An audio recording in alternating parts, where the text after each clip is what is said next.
Bonjour à tous, bienvenue dans cette vidéo. Aujourd'hui, on va voir ensemble comment créer un email professionnel avec G Suite.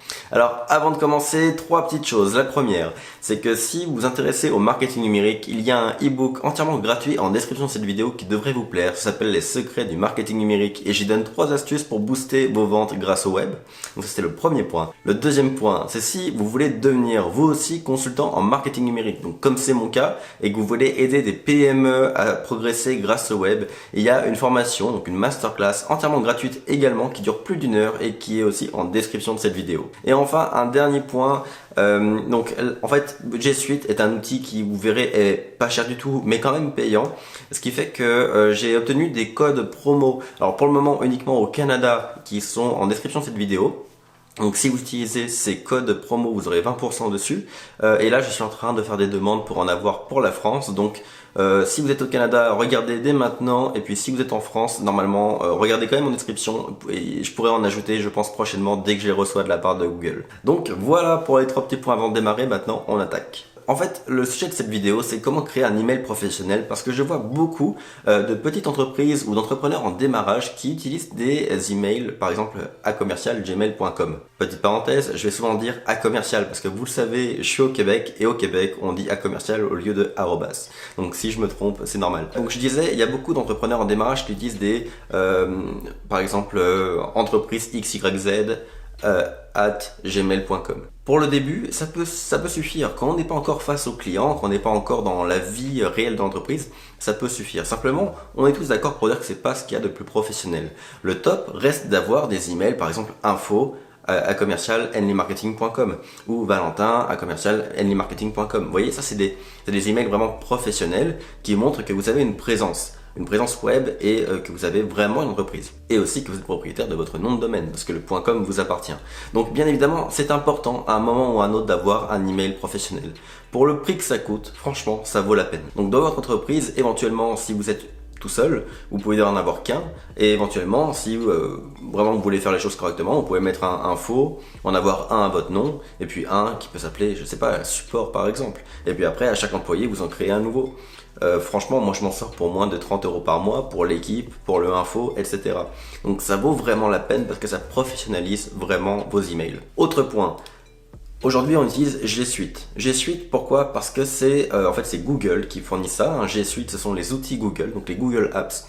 Et ce qui est génial, c'est que quand on profite des outils Google, de 1, ça fonctionne comme Gmail. Donc Gmail, c'est ultra démocratisé. Tout le monde comprend globalement comment ça fonctionne. Et un email professionnel créé avec G Suite fonctionne comme un Gmail. Vous allez dans Google, je vais vous montrer tout ça sur l'écran tout à l'heure, mais vous allez dans Google et quand vous vous connectez, vous tapez directement votre email professionnel et vous aurez exactement la même interface qu'un Gmail normal.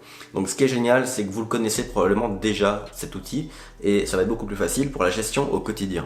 L'autre point important et pourquoi on utilise Google, c'est pour la sécurité. Parce que j'ai déjà utilisé des hébergeurs pour créer des emails. Donc par exemple, à l'époque où j'avais fait ma vidéo sur comment créer un site web, j'avais utilisé l'hébergeur InMotion et ça a marché bien pendant un certain temps. Et puis par la suite, j'ai commencé à recevoir des spams, à recevoir les mails que tout le monde a reçus, là, les trucs par rapport à des demandes de rançon de Bitcoin, etc. Vous voyez, c'est des genres de choses qu'on ne reçoit pas quand on a un email G Suite. Google a un très bon filtre anti-spam, anti-pirate, etc. Ce qui fait que c'est beaucoup plus sécurisé. C'est clairement, à mon avis, l'email le plus sécurisé possible. Donc je vous invite fortement à utiliser G Suite. Personnellement, je n'utilise que ça, que ce soit pour moi ou pour mes clients. Et je n'ai jamais de problème avec. Bien évidemment, les serveurs de Google, on va pas en parler, hein, c'est ultra béton. Ça, niveau sécurité, c'est béton. Jamais eu de bug, jamais eu de problème. C'est pas cher pour ce que c'est, donc très franchement, je vous conseille d'opter pour ça. Ce qu'on va faire aujourd'hui, c'est qu'on va aller sur les écrans. Je vais vous expliquer comment créer votre compte G Suite et comment créer vos emails pro. Et éventuellement, vous allez voir, si vous avez déjà un site web, donc déjà un nom de domaine, on va s'en servir.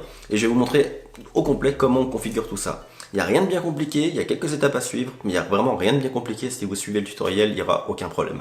Ok, alors nous voici sur les écrans et donc comme je vous le disais, on va utiliser G Suite. Donc là je vais dans Google directement pour chercher G Suite, on va y aller juste après. Et ce qu'on va faire, c'est qu'on va en créer un vrai ensemble. Alors comme vous le savez peut-être, souvent je me sers d'un nom de domaine que j'ai qui s'appelle l'atelierDeFlorence.com. On s'en sert pour faire des tests pour les sites web, je m'en sers pour des tutoriels, etc. Et ce qu'on va faire, c'est qu'on va créer carrément un email pour l'atelier de Florence.com. Comme ça, vous allez voir vraiment comment ça se passe quand... Donc là, on est dessus. Hein. Donc comment ça se passe quand on a un site web, et qu'on a un nom de domaine, mais qu'on n'a pas d'email professionnel. On va tout voir ensemble tout de suite. Alors là, comme vous le voyez, première chose, c'est que dans un onglet, je suis donc connecté dans mon espace WordPress et je vais aller dans G Suite. Alors il faut savoir que je vais aussi vous montrer comment faire si vous n'avez pas de site web. Donc là, dans G Suite, je vais simplement cliquer sur le premier lien. De toute façon, c'est Google, donc ils nous mettent tout ça bien en avant, il n'y a pas de problème. Et donc on va aller sur commencer. Donc là, ils vont vous poser des questions toutes simples. Il vous suffit d'y répondre.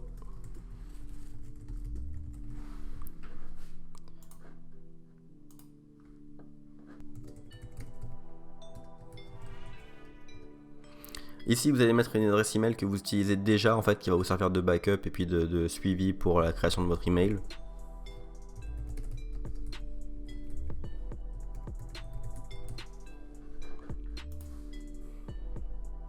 Ok, là, c'est le premier choix que vous allez faire, ce qui va différer un peu. C'est, alors, Google Suite vous permet aussi d'acheter des noms de domaine. Donc là, on vous demande si vous avez déjà un domaine, donc déjà un .com. Si vous en avez déjà un, on va partir de ce principe. C'est comme ici, moi j'ai l'atelier de Florence.com, je vais m'en servir. Et bon, on va cliquer sur oui, j'en ai déjà un et je vais l'utiliser.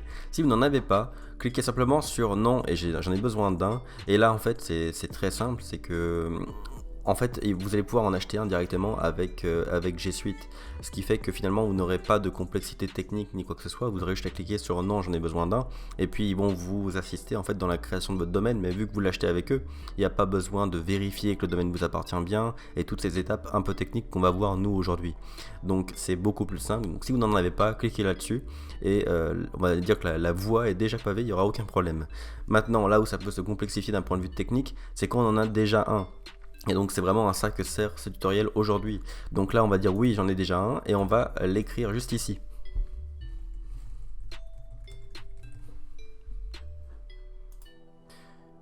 Ok, donc là c'est bon. Encore une fois, on vous propose toujours d'acheter un nouveau domaine à toutes les étapes. Hein. Donc si jamais vous voulez utiliser un autre domaine, vous pouvez toujours. Là, je vais juste ne pas donner mes idées à Google. Alors là, on va choisir le premier email qu'on va créer. Donc moi, je vais y aller avec un info tout simple.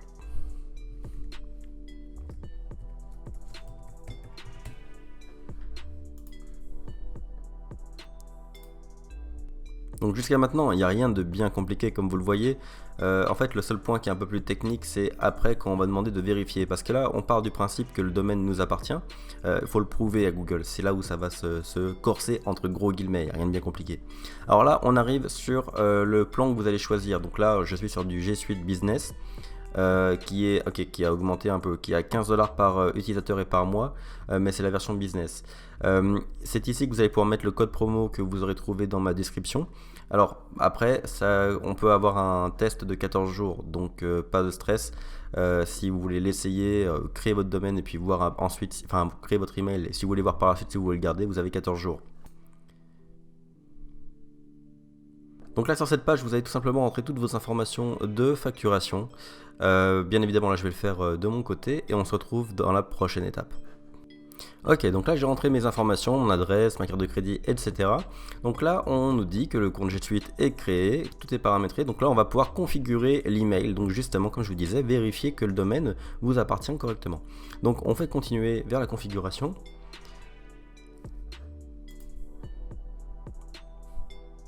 Voilà, donc là ils veulent le vérifier, donc là ce qu'on va faire c'est qu'on va simplement cliquer sur vérifier.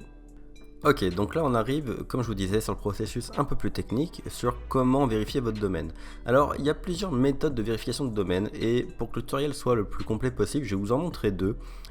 Une qui se fait avec le site web directement, et une qui se fait avec plutôt l'hébergeur. Comme ça, s'il y en a une des deux qui ne fonctionne pas, vous pouvez tenter la deuxième. Donc en gros, il y a plusieurs méthodes. Il y a ajouter un text record dans l'hébergeur, donc là vous allez devoir jouer dans votre hébergeur, et puis ajouter un meta tag dans votre site web. Alors les deux autres, c'est aussi, lui c'est en lien avec l'hébergeur également, et lui c'est en lien avec le site web. Personnellement, je vais commencer par la version avec le site web, donc qui se fait avec WordPress de façon très simple, et ensuite on verra comment faire le text record, parce que je crois que c'est la version, elle est recommandée par Google, et je crois que c'est parce que c'est celle qui est la plus rapide, dans le sens où c'est directement dans votre hébergeur, et c'est facile à vérifier pour Google. Donc mais elle est un peu plus complexe, donc on va la garder pour la fin. Donc la première méthode, c'est d'ajouter un meta tag. Alors on va les sélectionner, et donc là on va tout simplement continuer. On nous explique qu'il faudra changer en fait un fichier dans la home page du site web, mais avec WordPress il n'y aura aucun problème parce qu'il y a des outils, on va dire très simples faits pour ça. Donc on va faire continuer, et on va ici nous donner un code, un metaname. On va le copier et on va se rendre dans WordPress. Et dans WordPress, on va descendre. Alors si vous utilisez Divi, comme je vous l'ai suggéré 1000 fois sur cette chaîne, vous allez vous reconnaître. Donc Divi tout en bas, dans les options du thème. Ensuite, on va dans les intégrations et on va ici dans le head, parce que comme on nous le dit ici, il faut coller ce texte dans le head, et on vient le coller. Donc là, le code est dans le head du site web. On sauvegarde. Voilà, c'est sauvegardé. On retourne ici, on fait vérifier le domaine. Et tout simplement, là, il va chercher le code pour vérifier le domaine. Donc là, je vais interrompre. Et on va retourner pour changer une nouvelle à l'autre méthode. Là, il faut savoir que quand j'ai lancé la vérification, techniquement, c'était terminé. C'est aussi simple que ça. Simplement, avec cette méthode-là, je suggère d'attendre un petit peu avant de lancer la vérification, parce que très souvent, je me suis rendu compte que ça prenait un peu de temps avant que ça apparaisse. Si vous le faites dans la seconde, je vois quand même souvent que Google ne trouve pas votre code. Donc attendez un petit peu avant de lancer la vérification si vous utilisez cette méthode. Donc ça, c'était la première méthode via WordPress. Maintenant, on va aller voir la deuxième méthode via l'hébergeur. Donc on va recocher ici donc par text record.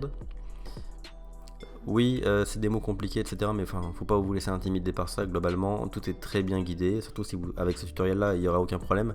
Mais globalement, c'est un peu la même méthode pour tous les hébergeurs. Même si là, je vais le faire avec InMotion, parce que l'atelier de Florence a été créé sur InMotion Hosting. C'était suite, je crois, à ma toute première vidéo sur comment créer un site web. Donc, on choisit donc Text Verification et on fait continuer. Et ici, donc comme vous allez le voir, c'est super bien expliqué par Google. Je vais quand même vous le montrer pour plus de précision. Donc en gros, vous pouvez copier dès maintenant. Ça, c'est le code qu'on va coller un peu tout à l'heure. Alors, la première étape, c'est d'aller dans votre hébergeur. Donc là, eux, généralement, vous l'ont déjà repéré. Regardez, ils m'ont mis InMotion en avant et puis je peux y aller directement. C'est-à-dire que Google, de toute façon, voit chez quel hébergeur vous êtes et va vous guider directement vers votre hébergeur. Donc là, je l'ouvre. On se connecte bien évidemment au compte avec lequel vous avez créé le nom de domaine. Voilà, et là, moi j'avais plusieurs domaines là-dessus. Il faut savoir que maintenant, valentinely.com n'est plus sur cet hébergeur-là. Mais il apparaît toujours, je ne sais pas pourquoi. Bref, donc là je suis dans l'atelier de Florence. Et donc on va aller dans la zone DNS. Alors, c'est toujours là que vous allez devoir modifier les paramètres qu'on va vous demander. C'est dans la zone DNS. Alors, eux, comme vous disent, il peut y avoir plusieurs noms. Ça peut s'appeler les DNS Management, le Name Server Management, Control Panel. Vous voyez, il y a plein de possibilités de noms, mais cherchez toujours le mot-clé DNS Records. Globalement, ça a toujours un nom type de zone DNS ou truc comme ça. Donc, c'est là-dedans qu'on doit se rendre. Donc là, ce qu'on va faire, c'est si vous utilisez InMotion également, mais globalement, c'est toujours le même principe pour tous les hébergeurs. Hein. Même si les boutons ne sont pas les mêmes, etc., je vous rassure, c'est toujours la même chose pour tous les hébergeurs. Donc quand vous avez trouvé votre domaine, donc dans votre zone DNS, où là vous pouvez éditer vos DNS, vous trouvez votre domaine, et là, vous pouvez cliquer sur Manage ou Paramètres, ou peu importe comment s'appellera votre bouton. Et vous arrivez toujours sur globalement la même chose, qui sont des sortes de codes là. Pas de panique, moi non plus, j'y comprends rien, je sais. D'ailleurs, s'il y en a un parmi vous qui veut nous expliquer en commentaire ce qu'est tout ça, pourquoi pas comprendre le principe. Mais vous voyez, je comprends pas spécialement ce que c'est non plus, hein, faut pas croire. Simplement, la procédure est assez simple. Ce qu'on nous demande, c'est d'ajouter une nouvelle ligne là-dedans. Qui en gros dans laquelle il y aura un petit code Google pour que Google puisse le reconnaître et attester. Et donc si on aura pu y faire une modification, bah, c'est que globalement il nous appartient. C'est tout le principe. Voilà, donc on est à l'étape 5, ajouter un text record. Donc on va, comme ils nous le disent, on va tout simplement cliquer sur Add Record, enfin la petite flèche à côté, et on va choisir un text record. C'est le type de record qu'on doit ajouter. Et là, ils vont tout simplement nous dire quelles informations on doit ajouter dedans. Donc là, on voit que dans le name, je dois rentrer un arrobas, un commercial. Ou le laisser blanc. Comme il dit, certains vont demander de rentrer le domaine. Donc là, je crois qu'il l'a fait tout seul, le mien, si je Voilà, il l'a fait tout seul. Ensuite, dans le TTL, on rentre 86 400.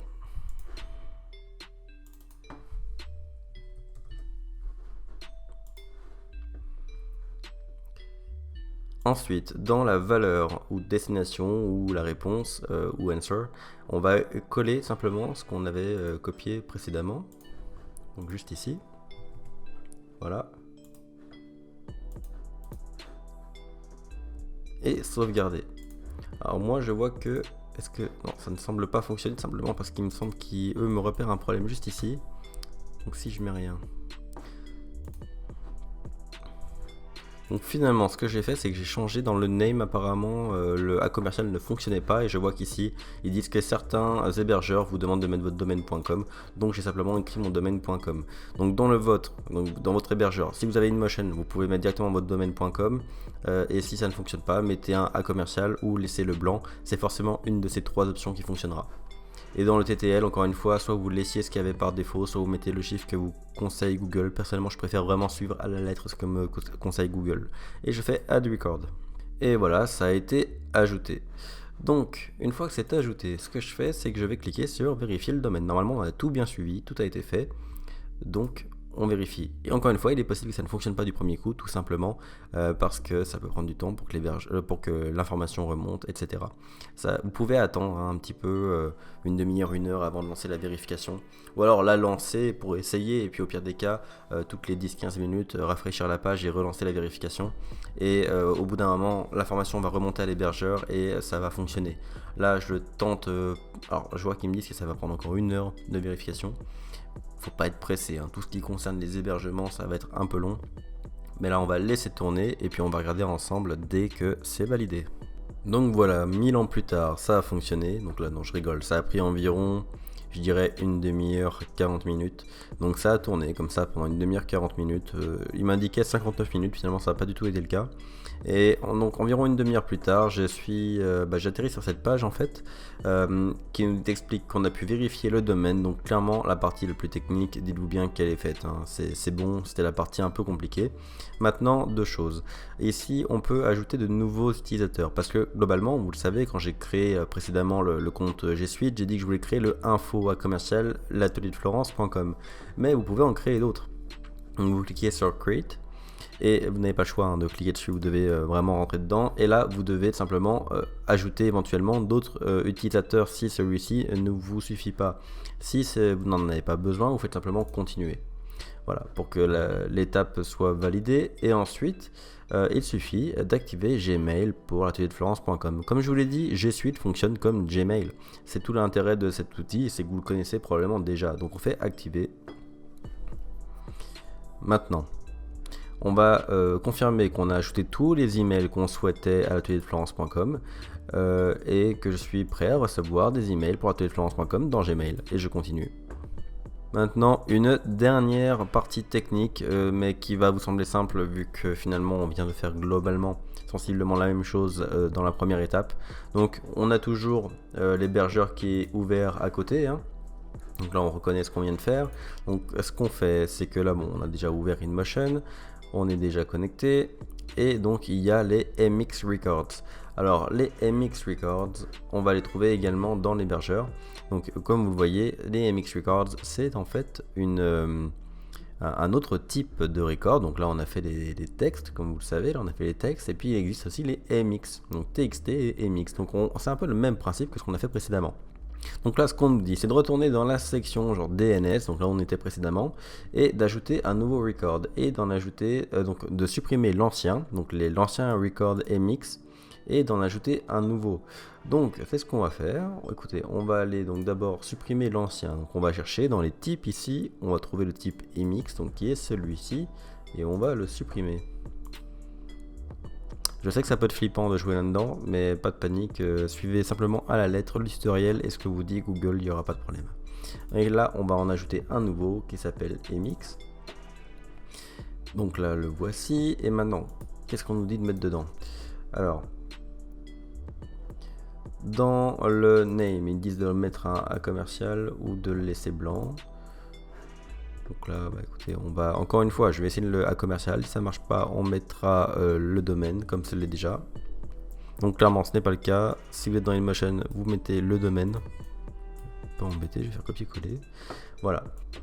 Ok, donc qu'est-ce qu'on dit d'autre? On nous dit de rentrer dans le truc, dans le champ destination ou answer ou value, donc peu importe comment il s'appelle, ça doit être une de ces possibilités là, de rentrer ce domaine. Donc on va simplement le copier et on va aller voir. Alors dans notre cas, ça s'appelle destination sur InMotion et on va le coller. Et donc là, la priorité, encore une fois, on doit le remplir. Donc là, dans priorité, ils me disent d'entrer un 1. Ne me demandez pas ce que ça veut dire. Et dans le TTL, de rentrer soit 3600, soit la valeur par défaut. Donc moi, visiblement, c'est du 900 et je ne peux pas le modifier. Donc, normalement, là, c'est MX. Là, il y a l'atelier de Florence.com. C'est ce que eux me demandent, c'est de mettre le domaine. J'ai mis la priorité 1. La destination, j'ai mis le domaine que m'a confié Google. Et je peux cliquer sur Add Record. Voilà, donc j'ai supprimé l'ancien MX et j'en ai ajouté un nouveau qui va apparaître. Où est-ce qu'il est? Il est tout en bas. Bon, parfait. Et je dois continuer avec cette même procédure pour ajouter tous ceux qui sont ci-dessous. Donc je refais la même chose ici. Donc là on fait la même chose, comme ils le disent, on en fait, donc on part d'en haut et on continue vers le bas, donc on les fait pas dans l'ordre et on en fait autant qu'on a de la place pour en faire. Donc je vais tout de suite copier ça, ça va aller plus vite. Donc là, tac. Ajouter un MX record. Destination, c'est ça. Alors ce n'est pas toujours la même destination, hein, comme vous l'avez remarqué. Là c'est Alt 1, Alt 2, Alt 3, Alt 4. Et la priorité change aussi. Donc là c'est 5. J'ajoute. Ensuite j'en ajoute encore un nouveau. Là on a dit que c'était Alt 2. Toujours 5. Ensuite Alt 3. Et là la priorité passe à 10.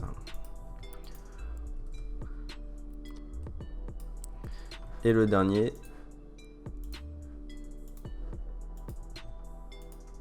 toujours 10.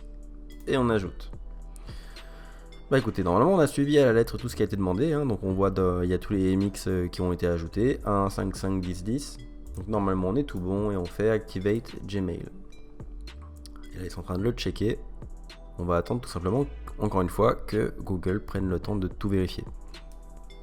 Ah bah finalement ça a été super rapide, ça a été bien ajouté, ils l'ont vu, bah voilà, c'est fait. Donc maintenant, on a terminé. Donc là effectivement ils vous disent d'en créer de nouveau, mais moi c'est pas mon cas, donc je vais faire Skip for now. Et bah voilà, donc là je peux déjà envoyer un test email, on peut en ajouter, et puis bon bah écoutez, j'ai l'impression que ça y est, tout est terminé. Donc là on va en envoyer un test email juste pour le fun. Allez hop, send. Parfait, maintenant il nous propose d'aller go to Gmail directement. Je vous l'ai dit, c'est comme un Gmail, c'est ça qui est génial.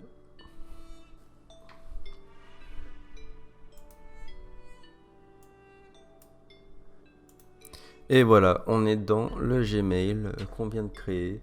Donc là on a tous les messages de bienvenue comme d'habitude et on a reçu aussi le test qui est juste là.